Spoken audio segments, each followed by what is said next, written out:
Morning, Coach JB. Or can I call you Joao? Sure you can. Sure you can. It's one of the biggest challenges I have in South Africa is hearing people saying my name correctly. So that's why I use JB, and it stands for João Braga. Even though there's a few players that sometimes tease me saying, "Coach, why do you have Justin Bieber's initials on your shirt?" João is fine, and also JB. How do you pronounce your name correctly? João. Sure. João. It's a very Portuguese name, and it's very hard to say it correctly in all the other languages. But it's fun having parents and players trying to say it correctly, and sometimes they do it. So welcome to our webinar. This is, as you heard, our eighth version of this school sports webinar. Now, just to get started, so everybody knows who you are and what you actually do, can you just tell us a little bit about yourself and your journey to where you are at the moment? Okay, first of all, I want to thank you for this opportunity. I was just following Lila's Zoom session. It was awesome. It's outstanding. It's something that we'll talk during my while sharing my pathway here on your webinar. So I've been a coach in youth development for 23 years. First, of course, 16 years here in Portugal, and the last 6 years in South Africa. I've been coaching youngsters since I was 22 years old. So it's been a long journey. It's been a very fulfilling journey. The last 6 years in South Africa have been very intense. Have been very fulfilling. I usually share with my coaches here in Portugal that if they want to upgrade their knowledge on coaching and go through some challenge that we don't have here in Europe, they should come to South Africa. Of course, in South Africa there's challenges that we don't have here in Europe, and in Europe there's challenges that we don't have in South Africa. But it's been a very fulfilling journey. I've been around many kids, many coaches, many parents throughout my 23 years. My biggest trophy is, of course, the friendships that are built between me, my coaches, and the parents and the kids, and the friendships between the kids that go far beyond the football field. So it's been very fulfilling.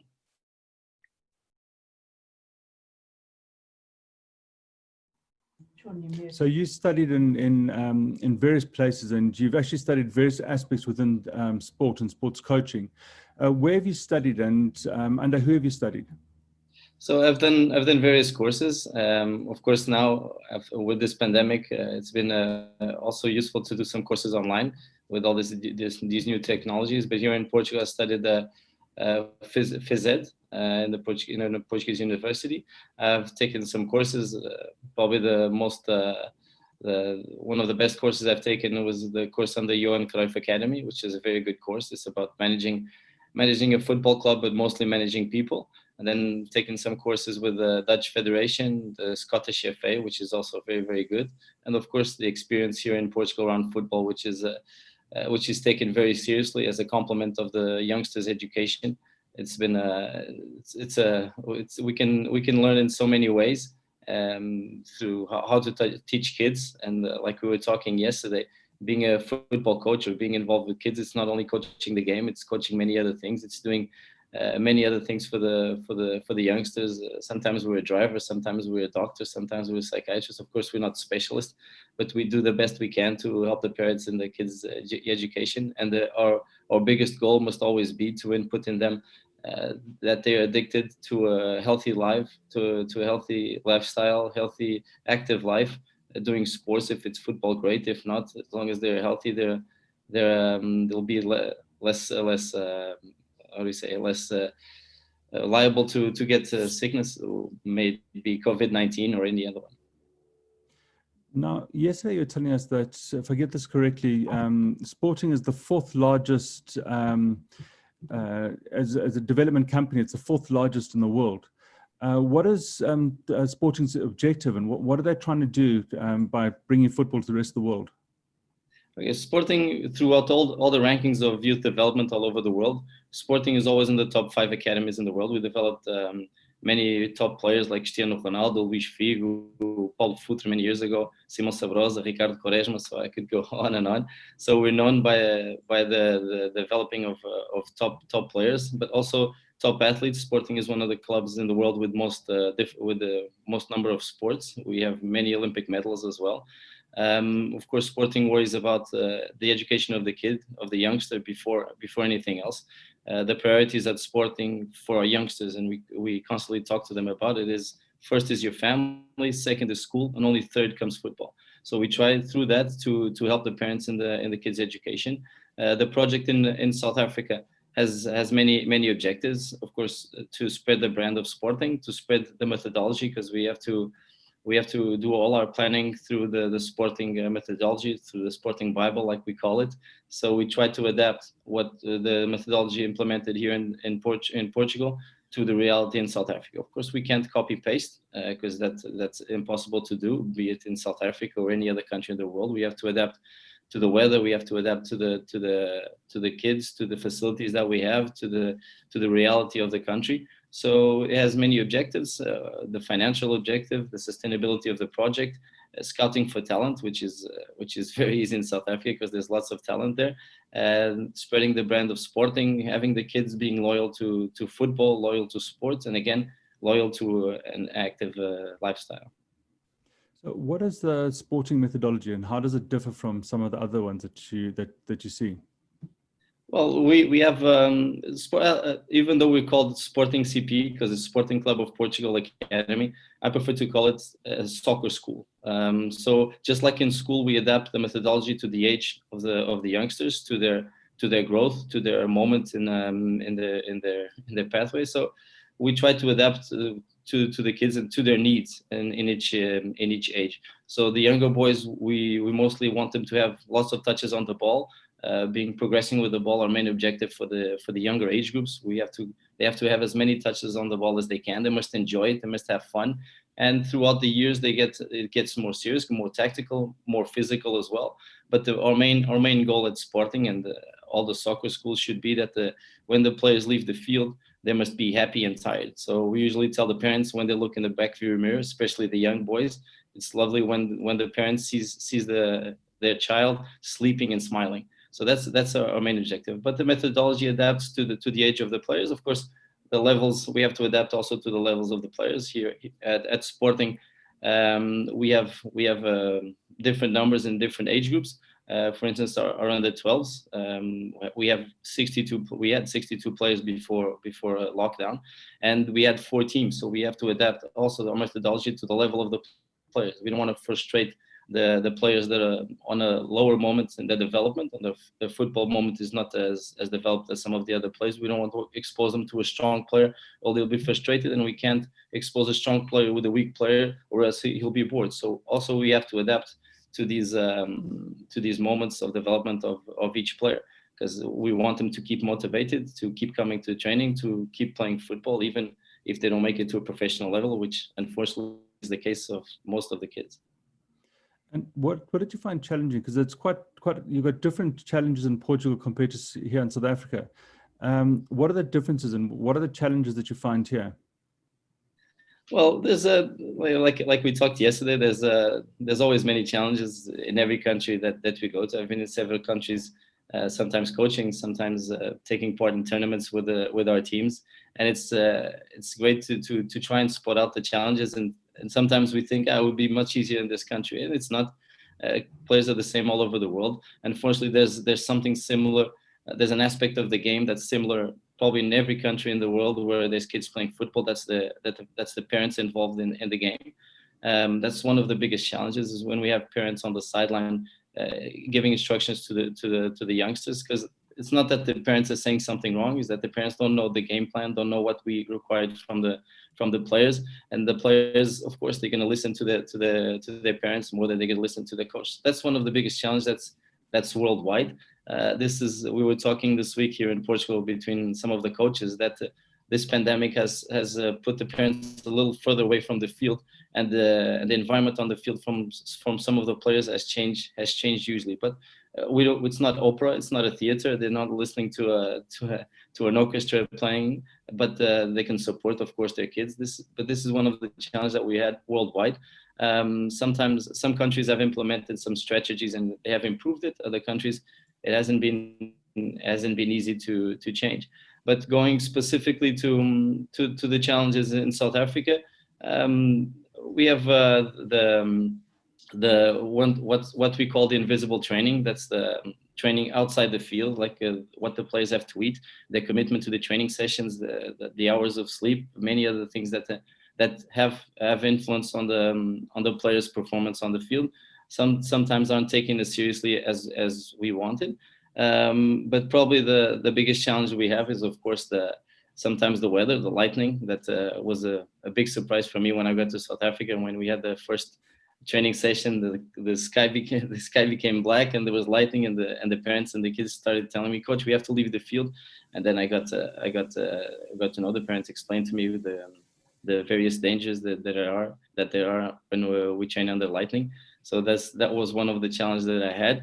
And it's not I don't like to say we have problems, because problems means that we're stuck. I prefer to call them challenges that we can overtake, that we have to find ways to overtake these challenges that appear in front of us. I think like with the sports, the school sports is very strong in South Africa. It's my daughter lived with me in 5 years in South Africa, and it was her heaven on earth, having the school sports. And even before school, which I had to drop her at 6:30 at school to do swimming lessons or to have extra training on cross country. So that's outstanding. But sometimes it clashes with the football training here in Portugal and England, for instance. If a player arrives late, he won't be allowed at training. But in South Africa, we can't do that, because it's better that the player does 45 minutes of training that doesn't show at all. And we have to show the players, and we have to tell them constantly that school is their top priority. So they can't abandon school sports to come and practice at Sporting in this case. So, and cricket season is even more complicated, because we never know when the matches are going to finish. And in Johannesburg, many weekends there's cricket matches on a Saturday, so it clashes with the kids' football games for the league. So, but we have to tell the players that school first, because we can never tell them that no, don't go to school sports, come to Sporting, because that's not the way that's not the priorities we have at Sporting. So that's one of the challenges. School sports sometimes clashes with the commitment of the players being at training. So that's a big challenge, because development comes from training, and what we feel is that the older the younger the boys are, the more training sessions they get. But unfortunately, the younger they are, the more school sports they have, and most of the times they clash with the football training. So going back to talking to the parents, how do you set up a plan for a certain age group, communicate that plan with the parents, measure the plan, and then communicate how successful or unsuccessful you've been? Yeah, look, at Sporting, we're very lucky. Throughout these 5 years, again, we were on 320 players when we had the lockdown and started the lockdown in March. We have a very close relationship with the parents. In all my projects throughout these 23 years, I've had a great relationship with the parents, especially the ones that have trusted their education, the education of their kids to the projects where I was involved. So we have a very open relationship. So we have meetings every month where we discuss these matters. Usually we have 2/3 of the parents present at the meetings, and we go over all the incidents that we had during the matches, and sometimes during the training sessions. We also have weekly meetings with the coaches, especially on a Monday, because sometimes there's incidents during the matches, and we try to make the environment better for everybody. Of course, some of the parents trust us more than others, but the parents that trust us, we can help their kids through until a certain point. Like for instance, school achievements and the academic results from the players. It's not up to us to punish a player if he has bad grades. It's up. We prefer that the parents come to us and tell us, "Look, coach, can you help me with my son? He's not doing well in school." I usually use an example that I had here in Portugal. I had a very good player that eventually went to play for Sporting here in Portugal. That he was our top player, and he got to that age where he was not interested in school too much. So he was having bad results on maths, and the parent came to me and said, "João, please help my son. He's not doing well at school. His maths, the results are going down. He was such a good student." And I called this boy to the side, and I told, "Look, I told you come to every training session, so we're gonna have a plan around your maths now. You're gonna come to my office. Well, as soon as the training session starts, you're gonna do some exercises. When you're done, you come to me to the field. You meet me, show me the what you've done, and if you did all your exercise, you can go on the field. And it happened for 2 weeks. The first game that we had, he was sitting inside the changing room. He was called for the game. It was 7-a-side, so he was one of the 12 players called. He was sitting inside the changing room doing his exercises, so he only played around 5 minutes that game. And 2 weeks later, he was doing very well in school. He was doing very well in his maths results.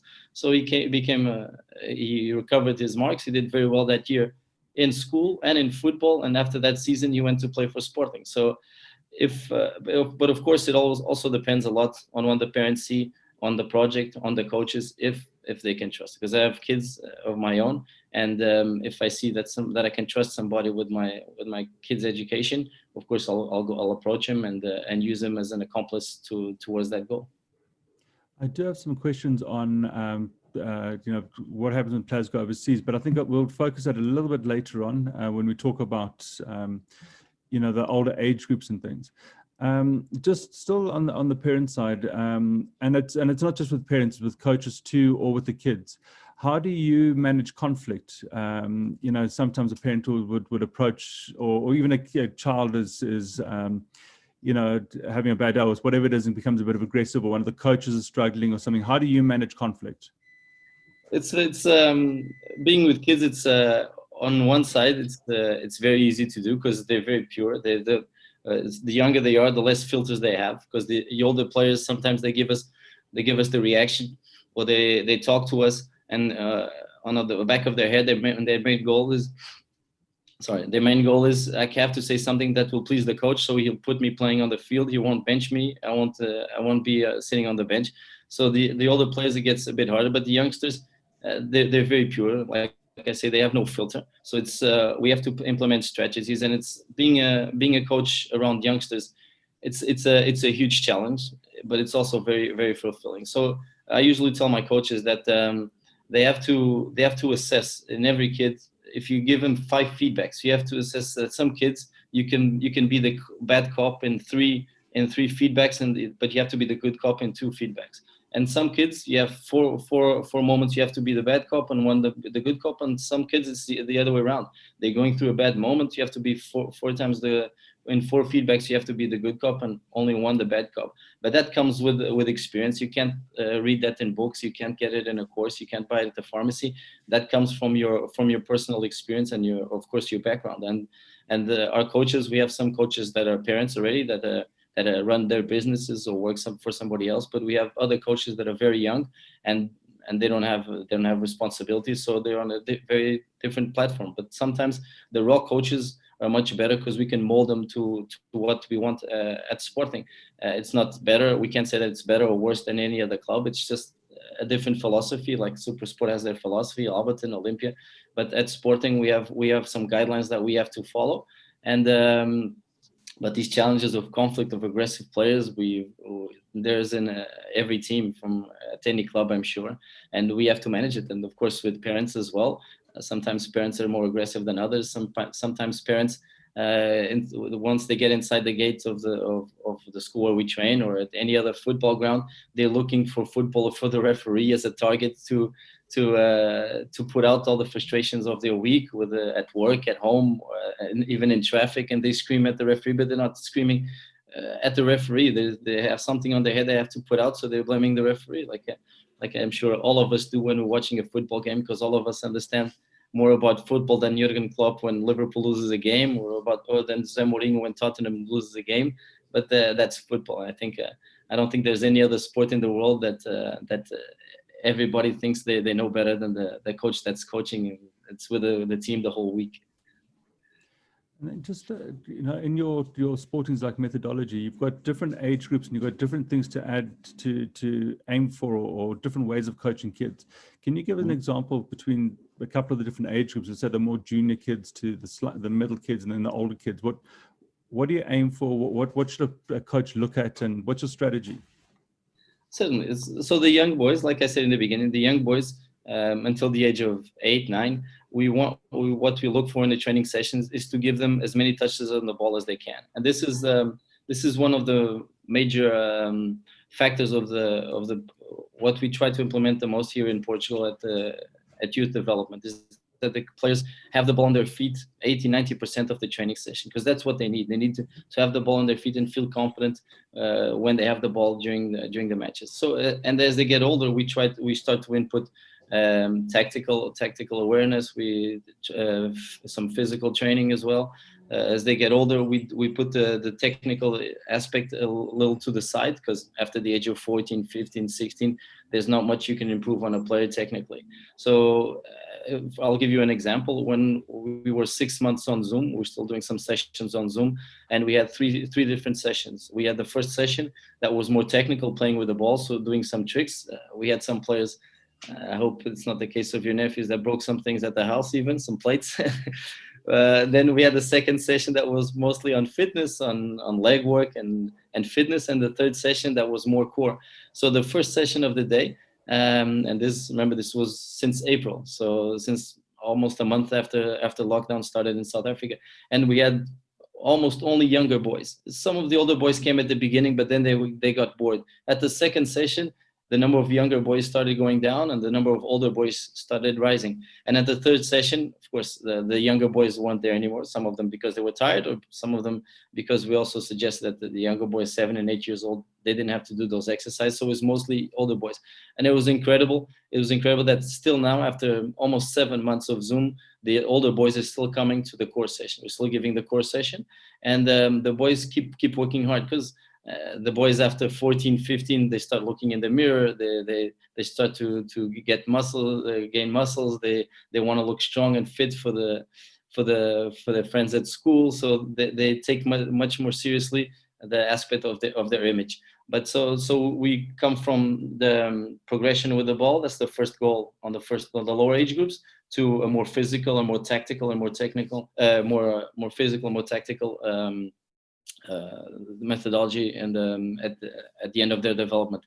But throughout what we want to input as well, not from a younger age group, but when they start playing 11-a-side, that's around 13 years old, we try to input on the players also a bit of competitive maturity. The boys being competitive, wanting to win, but always being sure that we don't want the players to have the mindset of winning at all costs. If the game is finished and the other team was stronger, we always shake their hand. We always have those moments after the game. Well, I don't know about shaking their hands from now, but we always stay talking to the coaches a bit, and that ends there. If the other team scored more goals, we have to go back to training sessions the following week and try to improve our game to win the next game.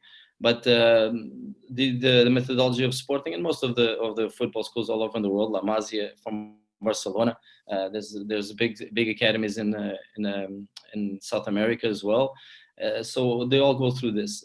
Brazil, for instance, they implement futsal during the first stages of development of players, but it's almost always the same, because we can't do the physical sessions we do for a 15-year-old at the young stage, and at the older stage, developing them technically is very difficult. Kids develop at different speeds and different ages. How do you make sure that every kid that takes part? I mean, you got, I think it's about 220 kids that you coach just under Sporting. How do you make sure that everybody gets game time, everybody plays, and everybody gets the same amount of enjoyment out of playing football? Well, that's a big challenge. We had, like I said, we had 320 players before lockdown, and we tried. The coaches, if they take a player to the match, that player must play. And we have a rule at Sporting that every player must play at least 1/3 of the game. At least 1/3 of the game. So of course the older boys, the under 19s, sometimes there's a game that the player will play less. He'll get a few minutes, but at that stage, it's already, if you came to the training sessions, if you're in a good moment, and if the game is suitable for you, you'll play. If not, the players will also have to understand that it wasn't their moment. At the older age, they have to have this competitive maturity, and this will build character for them in the future, because we can't have a player, for instance, if we have a player on the bench, especially the older boys, that we tell him to go inside the game, and he's tying his shoelaces, he's putting his shin pads, and it takes 10 minutes to warm up, that player doesn't deserve to play. So this will be a lesson for him and for the players around him, that next time he must be ready when the coach calls him. But all the players must play, and the more game time they have, the better it will be for them. But of course, we have different challenges. Even when we put the kids on the field, sometimes we have a player that's obsessed with scoring goals, so we have to put him on a different position. We have to take players, the young players especially, we have to take them away from the comfort zone, because we don't want them to be.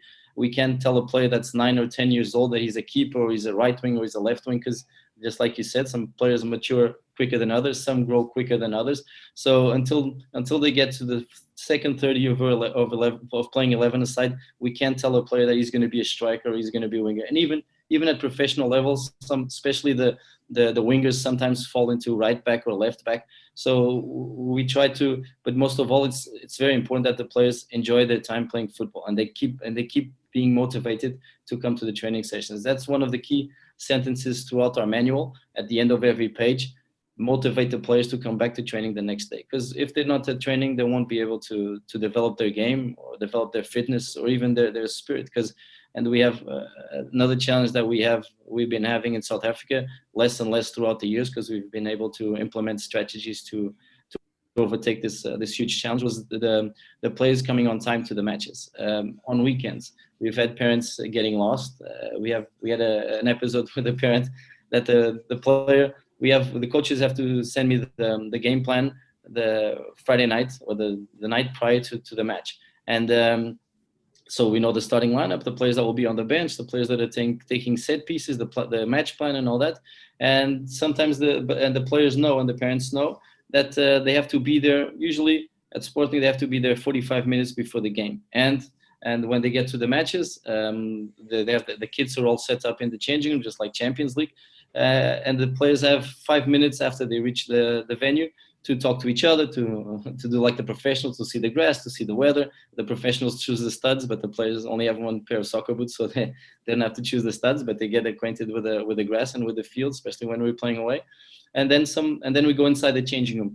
And sometimes we get players arriving late, and the players know that if they arrive late after the meeting time, they'll sit on the bench for the first half. And we've had episodes like and again, they're kids, so it's very easy to ask to know if the kid is saying the truth or not. We had one player that he arrived about 20 minutes late, so we knew immediately that he wasn't playing even the first half of the game. And we asked him at the end, why were you late? The parent texted the coach saying that he was late, that he was apologizing for being late, and the kid told us that, coach, my father didn't want to spend data, so he didn't put the GPS on, so he took a wrong turn, and we arrived 20 minutes late. But the next match and the following matches, the player always arrived on time, because he didn't like to be on the bench, and the father didn't like the boy to be on the bench. So we have to find these strategies so everything goes according to plan. And when the boys go inside the changing room, they're only focused on the game, and the coaches as well, they don't have to change their game plan.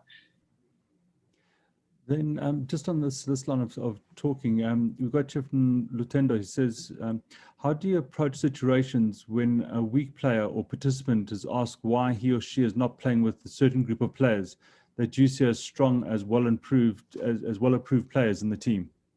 That's always a question. Like I say, I have two girls, and I think my daughter plays volleyball. I think that she's the best volleyball player of her age in the entire world. And we all think that our sons are the best players, and we have to respect that from each parent. These situations are very complicated. It's very complicated to manage the expectations of the parents and sometimes of the kids.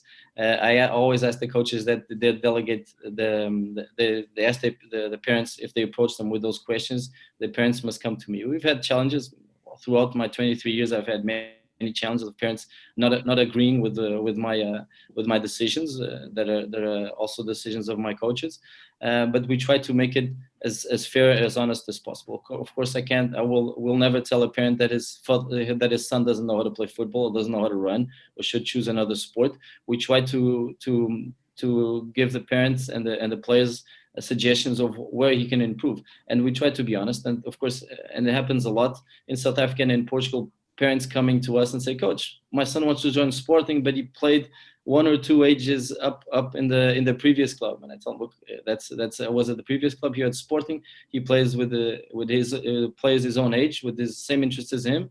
And if we feel that he's ready, we'll expose him to different challenges, like playing with the older boys. but for now he plays with his own age group. So that's a problem that's all over the world, that the parents want to coach their kids and want to take their kids to being football stars. But we ask always, look, you here at Sporting, and I usually use this sentence with the parents, that once he gets inside that gate, because we at Redham House, once he gets inside that gate, he's not your son, he's my player for 1 hour, for 90 minutes. After he leaves the gate, he's your son again. So if you're paying the subs, if you're bringing your son to training, you must trust what I do. I don't go to your job to tell you how you must do your job. You must trust what we do. At the end, and I always ask the parents, if the players are committed to training, he'll play twice as better at the end of the season than he did at the beginning, if he's committed to training. And if he doesn't develop, you come to me, and we'll see where we went wrong. But the parents, at the end of the season, they can come to me and say if the balance was positive and negative, but they must trust the decisions of the coaches. We've had players leaving because the parent thought that we weren't putting the player where he should play, because we wouldn't putting the player in the A team and he was playing for the B or for the C team. But that's common all over the world. Again, if we watch a Liverpool or a Chelsea or a Tottenham game, we're going to have different ideas than the coach, but it's the coach that's with the players the whole week and the whole season. The coach is the one that knows if the player adapts to what he wants or how he wants the team to play. But that's, of course, a huge challenge, and I don't think it will change, because I'll defend my daughters at any time. I'm sure you'll defend your kids, and every parent will defend their own kids. But it's much easier if the parents just relax. There's a huge image of Lionel Messi and Luis Suarez watching their kids playing for a Barcelona team with their slops. They take their slops, they're without shoes, sitting back on a chair, enjoying and laughing and smiling at the kids playing football. And that's the way it should be. Again, it doesn't have to be like we're at church, or we're at a theater, or a concert, or watching a live concert. The parents must support the players, must support the team. Sometimes we say things that we regret after the match, but giving instructions just destabilizes the players and the team. I can share with you one of the strategies which is the most aggressive one that we have at Sporting, is if a parent is constantly giving instructions to the player, and we feel that the player is looking to the bench and looking to the stands, listening to the parent, and not doing what we wanted, or doesn't implement the game plan that we talked about in the changing room, the play ended. Unfortunately, it happened twice already at Sporting. We call the player out, he comes off the field, and we ask him, go around to your father. Usually it's the father, but it's not always the father. So go to your father, tell him that if he continues to give instructions, you won't go back on the field. So we put on the field. If your father continues to scream what you have to do on the field, or your teammates, you won't go on the field again. It happened twice, but again, it worked. So unfortunately, to have these strategies to work, that everybody works together, rowing the same way, we have to sacrifice sometimes the game plan. We have to sacrifice players. Sometimes we have to sacrifice results, but we always have to look at our main objective. That's the development of the players, of course. Now, here in South Africa, we got from a very, very young age, there's this big, results driven. We have to win. We push the kids, they have to win. Now, I believe kids naturally want to win. You don't have to push them. They know they want to play and beat their friends. And sometimes even when they lose, a couple of years later, they still think they won the game because they had a great game and they had fun. But I noticed, like often in Europe, there's a big emphasis on like the long-term player development, and they look at the player and they say, okay, at 6 years old, we don't focus on the result, we focus on certain things, and then as the kids get older, they do start looking at results. And I think in Holland, they don't even play competitive matches until the kids are 11, 12 years old. How do you deal with that? Because here in South Africa, from a 6-year-old has to win, they have to win 20-0, and they get a lot of pressure from their parents, and then of course you get that pressure too. Yes, look, it's a common challenge all over the world. It's not only in South Africa; it's all over the world. There are many debates around the world of when we should start implementing logs and results and champions and all that. If we should have a season of 8 months like we have in South Africa, or a season of 10 months, or a season of various small tournaments. So it differs. The countries have implemented different plans towards that mental part of the competitiveness. I honestly feel that development has to be the most important factor until a late age, but developing through winning is of course more motivating. And sometimes the problem is the coaches aren't coaching for the kids, they're coaching for their parents and for their own glory. And what sometimes happens is with the parents, and it has happened, and I've seen it happen, is that parents are more worried about the result than their kid. And what happens sometimes is, for instance, if I'm at work and I have a few friends of mine, my colleagues at work have their sons playing for other clubs. If my son loses a match, unconsciously what I'm thinking is, yes, on Monday I have to tell my mates at work that my son lost and their sons won. My friend, his son is the top scorer. My other friend, his son is captain and he wins all the matches. And I don't want to go to work. And sometimes the frustrations come from there. That some parents also want to live the dream of football through their kids, and it's okay as long as it's balanced. Like I shared with you yesterday, I had a parent once that we chatted, and he told me, Coach, the past few months, my son, after each match, he wants to go to sleep over at his friend's house. He wants to go have lunch with his friends. I want to talk to him about the matches. I want to correct him on what he did wrong. I want to motivate him to improve. And I said, that's exactly the problem. Your son, after a game, he doesn't want to think about the game. The boy was 10 years old.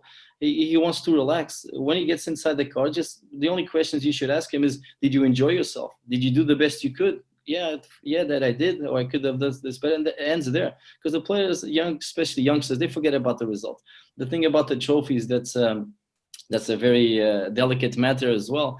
The trophies sometimes are not for the kids, they're for the parents to put next to the fireplace or in the living room, so that he can invite his friends and show his friends that his son won a trophy. And of course, we're all proud of our kids. We all want our kids to be happy and to shine. But sometimes we get too obsessed with our kids winning trophies and being number one. And sometimes it's better that we prepare them for failure. Of course, not failure all the time. We don't want to be frustrated, but sometimes becoming second or not winning is also important for their growing up.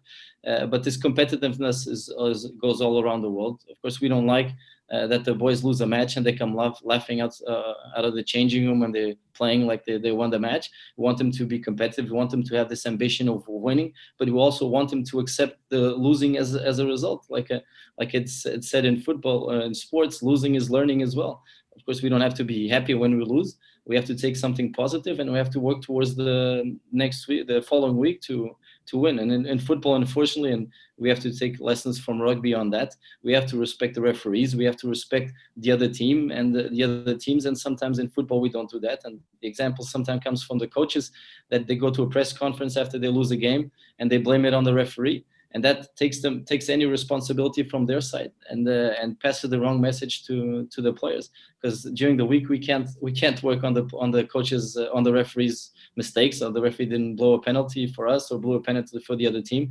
We can work on how we should have scored the goal in that moment, how we how do we concede a goal that way. That's what we have to focus on.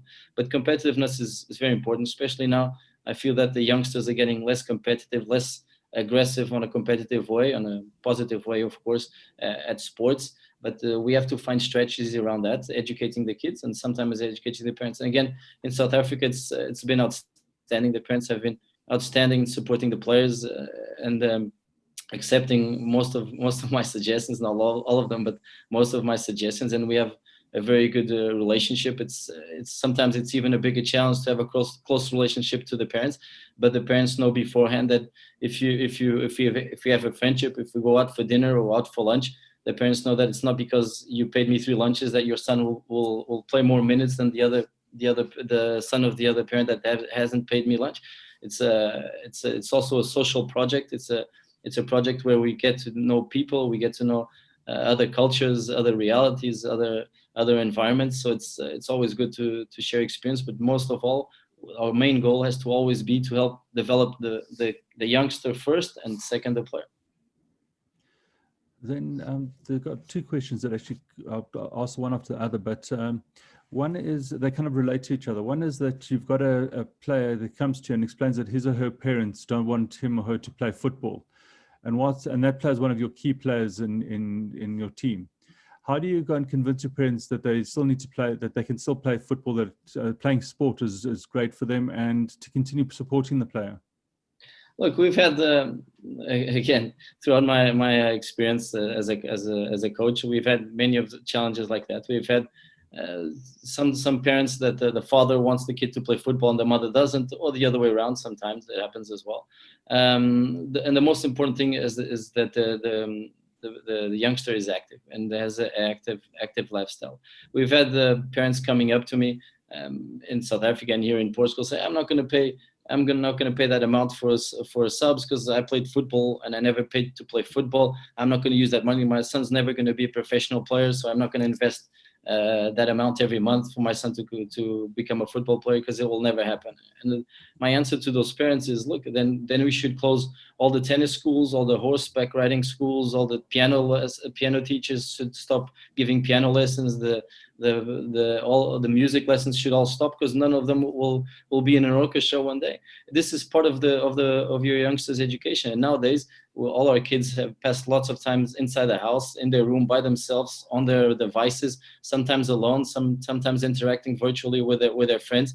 And they don't argue, they don't fight verbally, of course not physically, they don't fight, they don't debate, they don't have all this interaction, they're not outside, they're not doing sports, they're not sweating.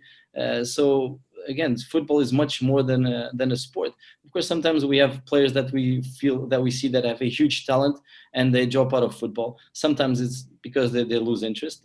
I usually divide the growing up of young football players until the age of 10, 11. It's the mother that's our biggest accomplice, has to be our biggest accomplice, because if it's cold he won't practice because he's gonna get sick. If it's raining he can't practice because he'll get wet. If he has a running nose he won't come to practice because we don't want him to get worse.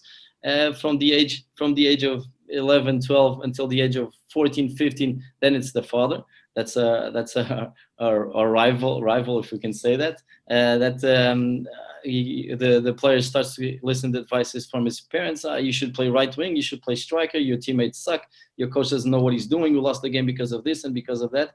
And then at the age of 15 comes our biggest rivals. That's with the boys especially, that's the girlfriends. So that becomes the kids' priority. Most of them start to balance between football and the girlfriend, because the girlfriend sometimes puts the boys against the wall. Do you want to go to the movies, or you want to play football? You want to be with the ball, you don't want to be with me. So those are the three phases that we also have to manage throughout the players' development. And this, again, it's common all over the world. The players now have many more distractions than the ones we had in the past. We didn't have laptops, we don't have smartphones, we didn't have 100 channels on TV where we could watch everything. We didn't have YouTube. So our distractions were mostly football, and that was it. I'm sure in South Africa was the same. We had 2 channels on the Portuguese TV. We were the remote control for our parents, and we would watch what they wanted. We didn't have our own TV inside our room. So now it's very hard to keep the players focused. And again, like I was saying in the beginning, and listening to Lila, people like Lila are very important in the success of a youngster and a professional football player, which are the distractions on the sidelines and the invisible training. Because it's not enough if a player practices 1 hour and a half a day. What he does the other 22 hours and a half outside the field will influence every session he has, how he plays football, how he grows inside the game, how he grows physically. So the more you work outside the field, it's the better you'll be inside the field. Because I usually tell my players, and I have players that are now professionals, that you have to be careful what you wear, what you post on social media, what you eat, how much you sleep, even what shoes you wear after a session, what you do after you play the game. All these things, the way you act with your teammates, with your coach, with the president, with the directors of the club, all this will influence your next steps. So every step you take is an investment for your future steps, because this is not a sprint. This is you're not Usain Bolt. You're a marathon runner. You have to think of what the consequences are of each of your acts. And I've seen players with huge potential. We have a case in Sporting. There was a player that went to Chelsea and Athletic Madrid. His name was Fábio Paim.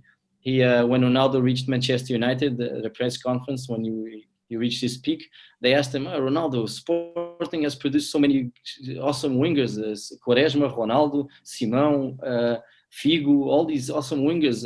And Ronaldo said that if you think I'm good and you think those were all good players, you should see Fábio Paim. And three years later, after he turned 18, 3 years later, at the age of 21, he started going down and he never reached the top, because on the field, he was outstanding. Of course, throughout the years, he lost his capacities. His decision making went terribly low, went terribly bad. So he lost everything, because when he left the field, he was with the wrong people, eating the wrong food, bad habits, bad socializing, everything, and he lost it in 4 years. A player that at the age of 18 was probably one of the best players in the world. Then you get this very good player, and this very good player becomes a bit arrogant or conceited, and they kind of think the whole play runs around them. How do you deal with a player without actually really knocking their self-confidence? Because you need that confidence too. Yeah, look, we always think that the top players, top athletes in the world are arrogant. Ronaldo, Messi, some people say that he's arrogant, some don't. Michael Schumacher, when he was winning all the Grand Prix in Formula One, he was also considered arrogant. So we want that, because arrogance has a very short distance to taking responsibility, having that character to give me the ball and I'll take the team to win the matches. So we can't erase that from a play. It's very important to have that slight arrogancy, but when it gets too much, if you have a player that at 10 years old he scored 12 goals in 3 matches, we can't kill that killer instinct. We can't erase that killer instinct that the boy has, but we have to manage it when we see that he's getting obsessed by it. And again, sometimes it's not his obsession, sometimes it's also the parents' obsession. I'm not saying it all the time, but sometimes it happens. So we have to manage it. We have to manage it accordingly. So sometimes what we do is, okay, you scored 12 goals in 3 matches, so I want in the next 3 matches I want you to have 6 assists. So he must try to assist his teammates to score again, and or else what we'll see is that the boy will be more and more obsessed with scoring goals and being the star of the show. Again, it's very difficult to manage how we can keep it balanced. He is a team player, but he has to score goals for the team. Sometimes it's us coaches that are to blame, because we want to win the match, so we keep him there so he scores lots of goals. But it's at the end of the season, we want to see our stats, and we want to see, okay, we had 11 players scoring goals. That's great. And we see the other team, and we see only 2 players scored goals. This is not good, because if that player, also on the football side, if that player gets injured once or gets sick or can't come to a match, nobody will score goals. So the mental part, again, is very, very important. We're going to have a program hopefully next year at Sporting. That's the future generation high performance that we want to have available for the parents, people like Lila that will give nutrition tips to the player, a sports psychiatrist, and also the extra football training, because we feel that it has to be, all these 3 things have to be complemented for a player to have success. But it's not only for the football side, it's mostly for the pathway of him growing up as a healthy kid, as a healthy human being, knowing how to be part of a team, may it be in football, may it be at work. It's very important that we help us. Sometimes it's very hard to tell a parent that his kid is overweight, or that his kid is lacking something in his game, or he's lacking confidence, or he's got a problem. And again, it's a very sensitive role that we have to play when we have to talk to a parent and say, sorry, your son has to lose weight. The parents, sometimes we have to be very careful so the parent doesn't take it as offensive. Are you calling my son fat? Are you telling me that I don't feed my son the right things? And sometimes it's biological. So sometimes it's not the kid's fault. It's not the parent's fault. It's just his metabolism is not working well at the moment. But we want to encourage these players, and one day when he's 20-something years old and we see him in the streets and we see what a healthy boy he turned into. He's a team player. He's doing well at work. He's got a good family. He's got values, and that's very important. During the lockdown, I suggested to my players, to the players at Sporting, that they watch a movie on Netflix about the history of football, and the foundations of football were all there. Of course, they had the long pants and the baggy shirts and the soccer boots that weren't very comfortable, but the principles were there. The principles of a team sport, of respecting the rules, of respecting the referee, of wanting to win, of course, but not at all costs. And the game finished, and everybody talked about the game, and it was there. It was done.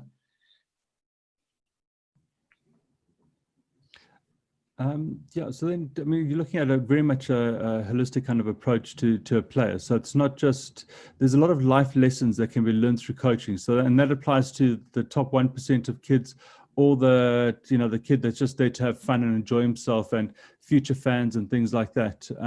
How important do you think it is sport to incorporate sport within the educational side of the curriculum to actually teach these life lessons in a relaxed environment? Look, I think it's essential. Again, going towards the generations that we have now, that we're coaching now at Sporting, we coach boys from the age of 19 to the age of 7, and from all different backgrounds, from boys that come from with taxis from townships, from boys that live in very expensive estates, and we feel that we can help these boys. Even now, we're reaching a phase after 5 years that some of our boys are going to be 19 next year or 20, so they won't have space at Sporting because we don't have a senior team, and we're going to invite them to come to become coaches at Sporting. So we want them to pass the values to the younger kids, and the kids look up to them and say, hey, you played for Sporting, now you're a coach. And we want the boys, of course, with all these boys, we have to, their academic achievements have to be closely watched. We want them to be obsessed with being a coach at the age of 19. They have to show us their school results. They have to show us that they're committed also to other things in their life, other priorities. But we want them to become, first of all, become assistant coaches of our coaches in the younger age groups. But we want football to still be part of their life. Most of them will not become professional players. Most of them won't become professional coaches. But football will be one of their priorities in life. To deviate them from other paths. Problems with drugs, problems with alcohol, other problems, because they'll feel that if I do this, I won't do as well in football, so I won't go that way. My friends are going there, I'm not going to do that because I want to do well in football. And be it coaching or playing, any of those things that we don't want to happen to these boys. So we want always football to be part of their life, not top priority, because again, family, school, and then football, but of course one of the priorities. And again, we want to be accomplices in their education throughout their life. I hope you don't mind. We're just going to go a little bit over the 10 o'clock deadline, but I just wanted to have a look at like the top 1%, the guys that go a little bit further. Now, firstly, I mean, we've seen in South Africa that Ajax Cape Town's, Ajax Amsterdam's dropped the sponsorship of Ajax Cape Town because of the development program. How often do you have to report back to Sporting, and how do you set your goals for what Sporting wants you guys to do? We have a very close relationship with the club back home. Of course, I was a fan before I started the project in South Africa. I worked at Sporting as a scout for a few years. I did my internship there as well, and we have a very close relationship. The boys come here this year of 2020. We had 3 tournaments planned where the boys came to Portugal and played tournaments. Of course, last year we had the greatest moment of international tournaments. Our under 11 team, that's the under 2008 players. We took 2 teams to Madeira to play a tournament where Ronaldo's son was present as well, but at the age of under 9, and we reached the final. We played Juventus twice. In the group stage, we lost 2-0 against Juventus. One goal, I think, the first half, and the second goal only came in the last few minutes of the game. And then we reached the final, and we lost against Juventus 6-1. But at halftime, it was we're 2-1 down or 3-1 down, and the game was balanced. But at the end, Juventus had 14 players, 7 players on the field, 7 players off the field, and we had 9 players. So our players were completely finished; they were exhausted. And once the 4th goal came, they just lost it. But what we can see is that, and we ended in second, of course. So we ended ahead of Benfica, Marítimo, Nacional, all the local teams. And by that, I knew it already, but we saw that the South African players at that age could compete with any other player in the world, because they're talented. Physically, our players are strong, because the coordination wise, they're very, very, very capable, because most of the kids play many sports until the age of 12 at school. They play cricket, they do swimming, they do running, they do football, they do hockey. So they all have all the sports. So their coordination is very, very good. The kids. So that moment we realized, and looking at the field and looking at the Juventus shirt, and remember, these boys at Juventus have been under the Juventus umbrella for probably 5 or 6 years. These boys live in South Africa, aren't exposed to the conditions that they have at Juventus. Grass fields, they They get to the training ground, they have a basket with their kids. They don't take their kids to training. The parents don't have to wash their kids. They just take their soccer boots and their shin pads and a water bottle. So it's a completely different environment. And the boys competed against a team like that for 2 matches and ended the tournament in second place. So that was a huge achievement. And just to share with you some numbers, there was a study done by FIFA that I shared with you yesterday, in the beginning of the decade, that South Africa was the 4th country in the world with most kids playing football, just behind United States, Germany, Brazil, and Brazil. So 2 of them that are world champions. And South Africa is was the 6th country in the world with most people playing football, again behind countries like France, Italy, Brazil, United States, and Germany. From that slot, only USA is not world champion, but USA has also many girls playing football. So we can see in South Africa, at that stage we had over 1.3 million players playing football. That's a huge number, and the talent is there. There's huge talent in South Africa. There's huge potential, but there's some things that sometimes along the way don't help the players develop. But South Africa has everything. South Africa has the facility. You have sun almost 365 days a year.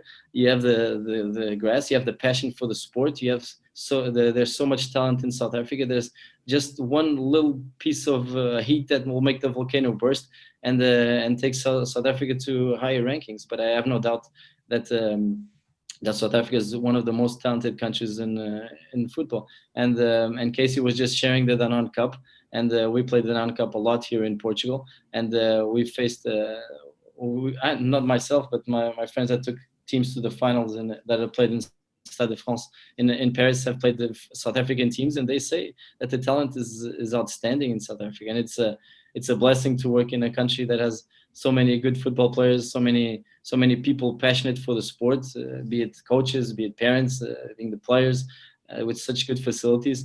That there's a huge potential in the country. We just have to get together and take the country to a higher platform. Just on that age group for the Danone and for the under 12s and under 11s, FIFA said that they're meant to be playing on a half-size field because the kids can run better. That's easier for them to distribute the ball. But here we insist on playing on a full-size field. What are the benefits of playing in that half-size field compared to playing in a full-size field? Along the years, there's been many debates on that as well. For instance, in Brazil, after the age of 11, they start playing 11-a-side, full field. In England, they changed it a few years ago, and it worked wonders in England.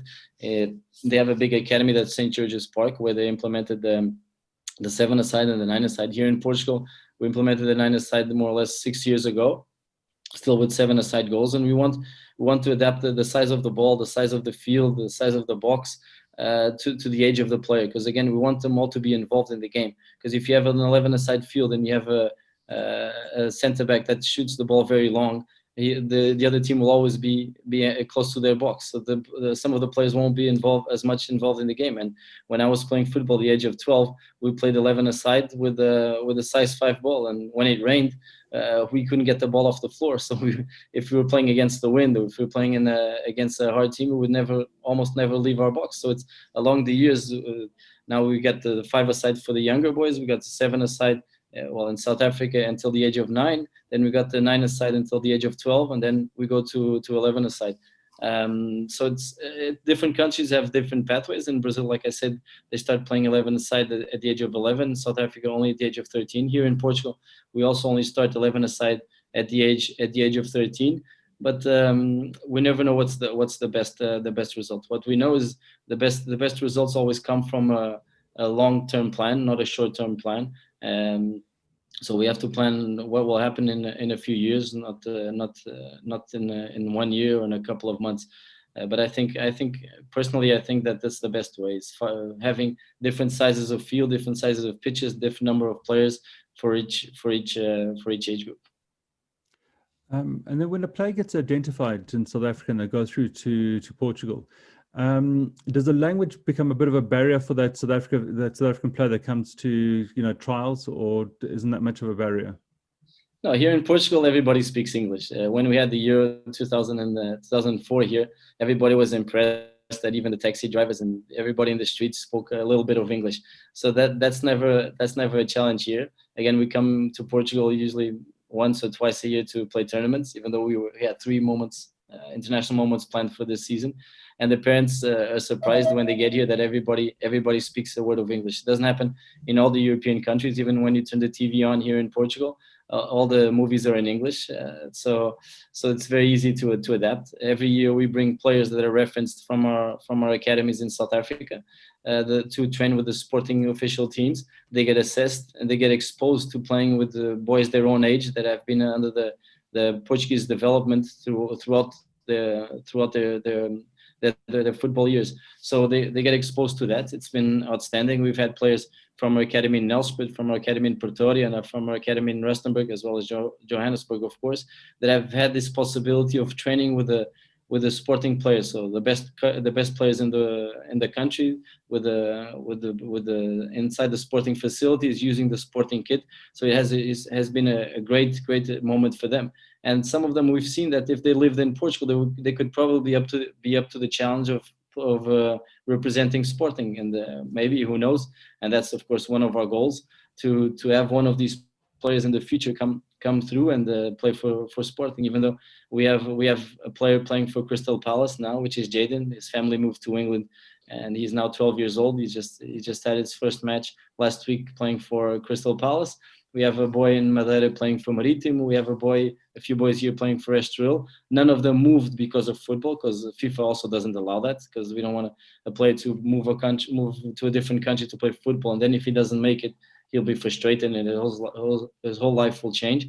So, but when these families move overseas, we try to guide them and for them to pursue their football development at a club, keep playing football, and we're blessed that all our players are still playing football that left South Africa to try their luck in other countries. Well, their family tried their luck in other countries. They're still playing football, and they're still pursuing their career, if we can say that. Okay, I've come in here quickly. Before I ask you my question, I want to tell you a story. Last year, I was in Barcelona and for the Denon Nations Cup World Finals. Okay. And we had a long chat to all the journalists. We had all the key top professional journalists from Spain there. And because I was there with the media package on behalf of Denon South Africa, we mixed a lot. We were together 24/7. You know, I asked them, what is it like with all these Messi versus Ronaldo, talking about celebrity status? They said when they first had to interview them, first of all, they thought, oh, Ronaldo, oh no, you know, this arrogant person, oh no. Anyway, off they go. They said he was the nicest, the kindest, most open person. He invites you to his house. He is fantastic. He tells you anything you want, and completely honestly. So they said they love him. When they wanted to interview Messi, he wouldn't talk to them. He was not very articulate. They'd ask him a question, it was yes, no, yes, no, yes, no. He had absolutely no personality. They said he is the better player, but they said Ronaldo has got everything. He has got all the media around the world eating out of his hands. If you don't often see anything horrible being said about Ronaldo. 100%. And they said he is a personality. So his life after football is going to last forever. He's just got that charisma. Whereas Messi, they don't know what he will do after his playing career. 100%. So it was very interesting to just hear two amazing players. They said Messi is a better player, but Ronaldo has got the personality. and he has got all the media around the world eating out of his hands. So Exactly. it was just an interesting thing. But now my little question. Sorry, Yeah. I just wanted to put that in. Tell us about your lockdown. How are you doing? Why are you in Portugal and not sitting here in South Africa on your own? And I'm going to switch off and Sean can carry on. Casey, if you allow me, let me just go back about the Ronaldo Messi battle that is going all over the world. People should just be enjoying the time that you have two top players at the same time playing our sport. So because no other generation has had that luck to have players like Messi and Ronaldo playing football at the same time. And I'd like to, before I answer your question, I'd just like to tell you an episode about Ronaldo, that when we were at Madeira last year, we played the semi-final against the local team, the team that organized the tournament, which was Marítimo. And we were up 1-0, the semi-final, so it was a huge pressure on the players and on the parents and also on the coaches, of course.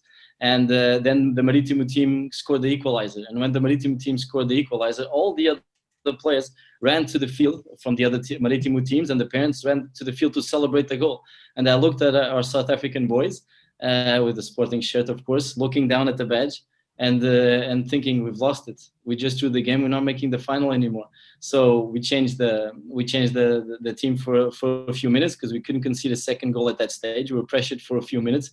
But then the boys, with the help of the parents that were very loud on the stands, the boys managed to push up their sleeves. We readapted to the game.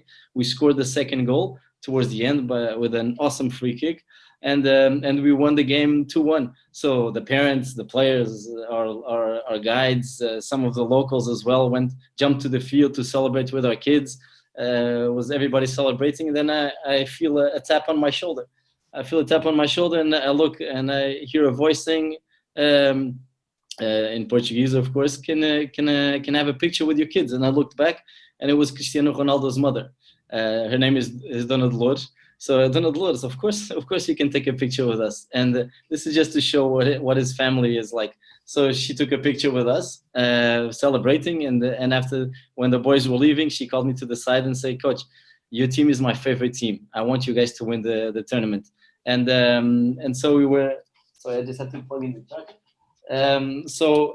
We were staying at the same hotel. She was there with us, along with her grandson, with the Cristiano's son.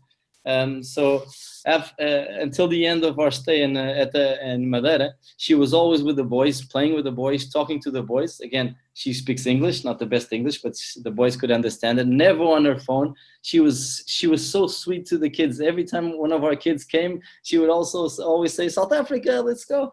So that's Ronaldo's background. Of course, I'm biased. I feel that Ronaldo, for me, is the best player in football history. But it's not only the player. Again, dealing with kids, the role model that he is, he's very fit. There's always issues around him because that's what sells. It's not the fact that he's always with his family, that he still loves his mother, that he cried when he received the trophy, that he cried a few years ago when they showed a small clip of his father talking about him. He's a human being, and sometimes, and I was lucky to meet Ronaldo still when he was very young, when he was at Sporting.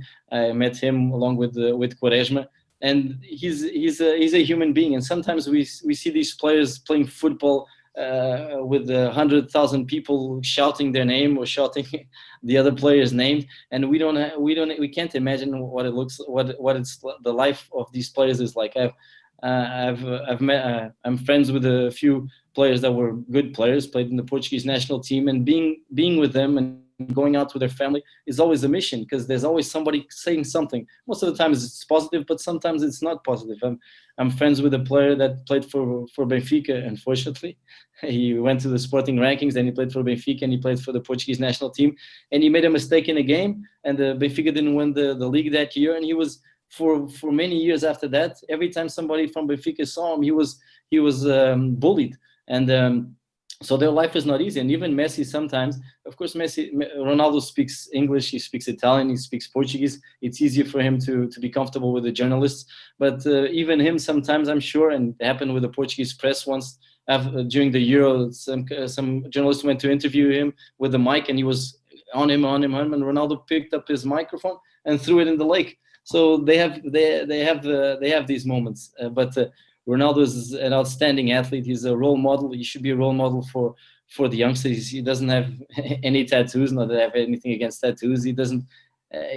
Of course, there's all these problems with sometimes with the finance and with women wanting money from him. But if you go past that barrier, and I'm sure the journalists, when they shared that moment with you, that's what they felt, that once you go over the wall and you meet the person Cristiano Ronaldo, you'll be amazed at what the person he is. And I also met his agent and the people that worked for him. So he has a whole team around him, and they say that exactly that he's a pure human being.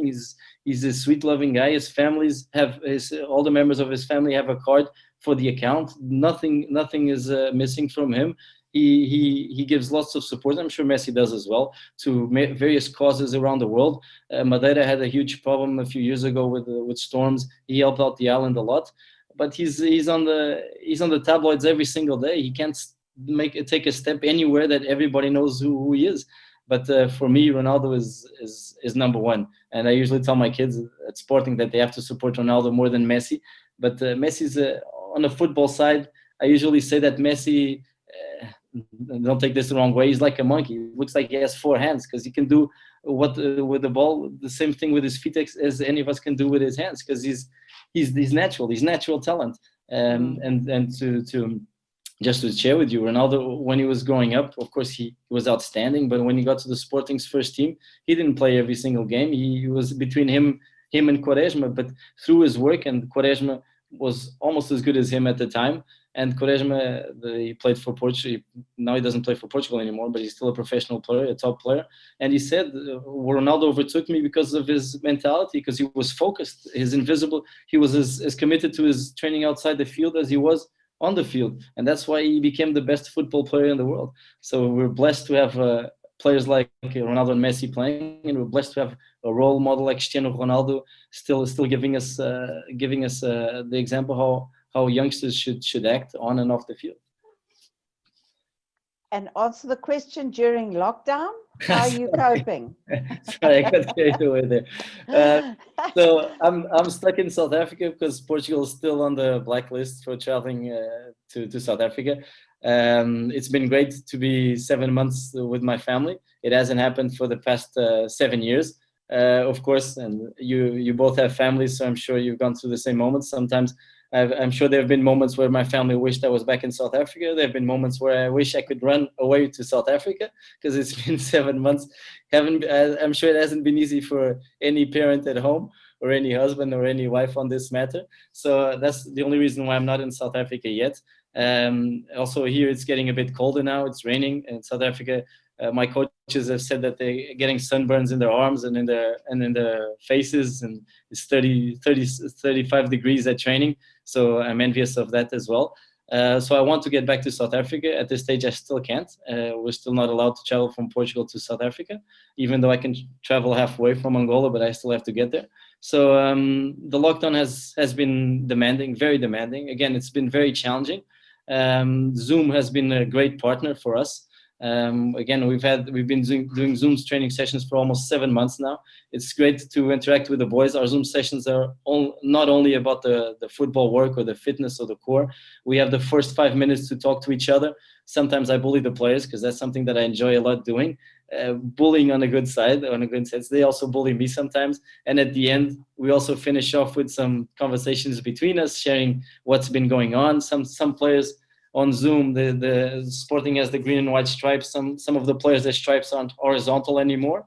So we're a bit worried on those players. Some of our coaches have also solid balloons, which is not good as well. But Zoom has been a great platform. It's not easy. Even for our coaches, it's been draining to get the boys motivated and the girls motivated to come to Zoom every day, still looking at their screen, because they're sitting in front of a screen for school. Now they're sitting in front of a screen to have fun, to play their games, to play Fortnite, to play FIFA. Then they have to be in front of a screen to do exercise.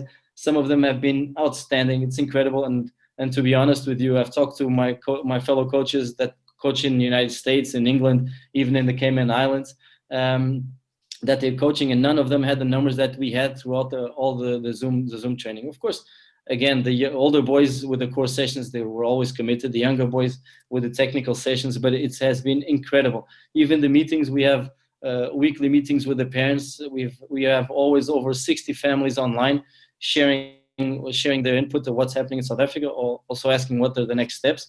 This week we had great news from SAFA that football is allowed back. Even though we've been doing training, we're only doing distance training, fitness training, no football, no passing, no sharing, always very strict protocols. And SAFA this week has said that football will be back. So hopefully the boys will be allowed to play matches pretty soon. Hopefully I'll still be present in some matches before the end of the year. But it's been very demanding. But again, and I tell my coaches, I tell the parents of the players, I tell the players constantly, what we have to take out of this pandemic and out of this lockdown is the healthier you are, the less likely you are to get sick. And may it be from COVID-19 or any other sickness. So that's the most important thing. And again, Lila's work is essential for the players nowadays, because again, it's not only not getting sick, the better they eat, the more they will perform, the better they will wake up in the morning, the better they'll go to sleep at night. So this is the most important message that we should get from COVID-19, is that healthy you are, the less sick, less liable you are to get sick. This is the most important thing. Yes, it is. Okay, now I think we've long gone over our 45 minutes timing, so I'm so sorry about that. Please don't apologize. But there's one other question that we want to ask you, and it's also to do with the Nations Cup. I was talking about the size of our players that go overseas, that are so much, you know, I wish I found that picture. I've got this most amazing picture from last year. I think it was against Mexico. I can't remember. But our kids are a good ruler size, smaller than kids overseas. Are you finding this, or are your kids sort of a little bit more affluent, so the size is better? Look, we at Sporting, we have again all kinds of players from different backgrounds. We have players from the townships that have some difficulties. Some of them are sponsored, some of them don't even have money for soccer boots, and we have those players that the parents have done well in life, and they even at Sporting they help each other. According to size, we have at Sporting players with different sizes. If you put average wise, I think the South Africans aren't that much smaller than the Portuguese. You were talking with Lila about the obesity. Portugal, unfortunately, has one of the biggest obesity rates in Europe when it comes to youngsters. Like I shared with you yesterday, or people my age, around 30. Well, I'm 46, but 30 and over, we're one of the most healthy people in Europe. So it comes, why are we neglecting these kids? And it's been interesting also in Zoom to see that most of our boys have maintained their image. Of course, I don't see them live, but from what I see, they've kept their weight. But we have more players that have lost weight than players that have gained weight.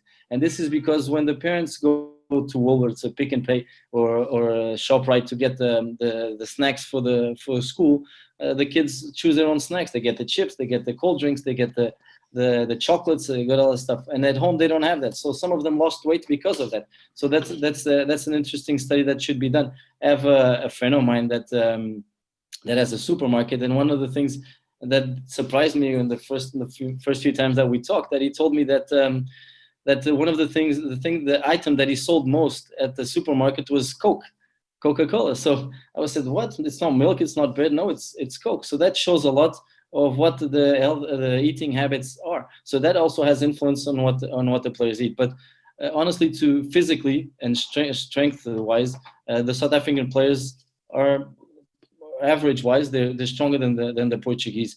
And of course, we have tall Portuguese, we have short Portuguese, like we have short South Africans and tall South Africans. We have one of the boys that is referenced at Sporting, which is Mackay.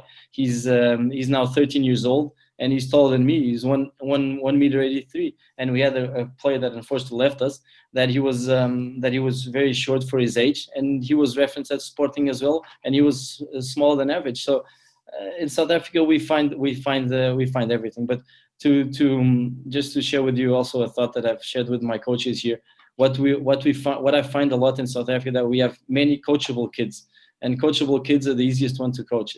Players that respect the coach, the image of the coach, and take our advices very seriously. Of course, sometimes we have players that aren't very coachable and parents that are also not very coachable, but most of the times they take our instructions and they respect our instructions. But nutrition is very important, and we'd like to take a step higher on our project next year to implement these two new moments of training of the field of invisible training. That's the nutritionist and the sports psychiatrist, because I feel it's very important. And again, I don't think it's getting better, because the boys, the youngsters nowadays pass lots of times in front of the computer, and what do they have next to them? Chips, fries, Coke, chocolates, and that's not good for them. Of course, it's very difficult, and we all have kids, and we know how hard it is, and we have to choose our battles.